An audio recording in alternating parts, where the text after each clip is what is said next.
Finding the perfect pair of skis for you is the key to unlocking maximum fun in the mountains. Get it right and it is magic. Get it wrong, it's a bit like eating soup with a fork. My name is George, I'm a ski instructor in the Alps, and I've come to the ski test here in Clusaz, where everyone has come to check out the new gear coming onto the market.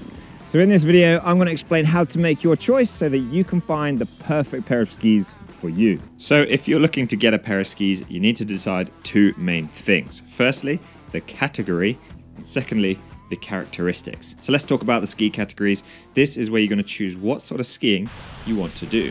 Firstly, piste skiing. Maybe you like the groomers, the pistes, the smooth snow, the prepared trails. You're motivated to improve your technique. You might like to carve, to rip short turns, or just to cruise around parallel skiing and enjoying the view. If this is the case, you probably want to buy a piste ski. Or maybe you prefer it off the beaten track, to get away from the crowds, to explore off-piste and search for softer snow. If this sounds more like your bag, your favorite ski will be in the free ride category. Or maybe freestyle. If you see skiing as more of an art than a sport, perhaps you'd better check out the freestyle skis. Jibbing, jumping, flipping and spinning. If you're young, fit, sporty and athletic, then why not take to the air and find your skis in the park category? Or ski touring. Maybe you're a skier who is most at home in the natural landscapes, far into the backcountry, away from the man-made stuff and into the wild. You're interested in the journey as much as the descent, the fitness and the freedom. Touring skis allow you to earn your turns, to escape, to explore, and they are your best chance at getting to ski fresh, powder snow. But maybe you like a bit of everything. You want a ski which rips on the piste and charges through the variable snow. The beauty of the all-mountain ski is you always have a great tool for the job and you're never left wishing you had brought your other skis. If you're only going to have one pair of skis, then an all-mountain ski is going to be a great choice. Alright, so take your pick, choose your category and follow me on to the next step.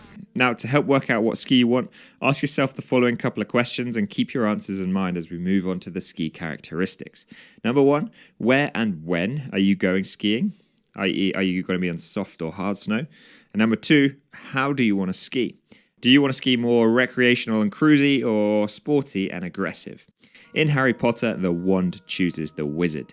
But that's not going to happen when it comes to finding your favorite skis because skis are just inanimate objects. But, in my opinion, the invention of the snow sliding leg plank is one of humanity's coolest endeavors, and these inanimate objects quite literally give us magic superpowers. So pay attention to these important characteristics. So the first characteristic to think about is the waist width, and this is how wide is the ski underneath your foot where your boot clips into the binding. So if we look at this ski, this is a K2 Blur XT. This is 83 millimeters underfoot. So a narrower ski will be easier to tip from edge to edge and therefore go from turn to turn more quickly, and is preferable for on-piste skiing, on the groomers, short turns, carving, parallel skiing, and honing your technique. A wider ski, however, such as this is a K2 Reckoner, 102 millimeters underfoot, gives you more float. So whether the snow is soft, maybe it's slushy or powdery, a floaty, wider ski is going to surf on top rather than slicing through. So think about the snow that you're going to be skiing and whether you really want to hone your technique on a narrow ski or surf on the top on a wider ski.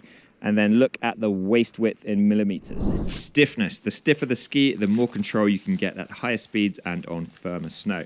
But stiffer skis are generally heavier and make turning more difficult for lower ability levels. So if you're a beginner or intermediate and you want a more lightweight and forgiving ski that's going to make cruising around a bit easier for you, then you'll probably want a lighter and more flexible ski. But on the other hand, if you're advanced or expert, you like to go fast, then a stiffer ski can give you more control.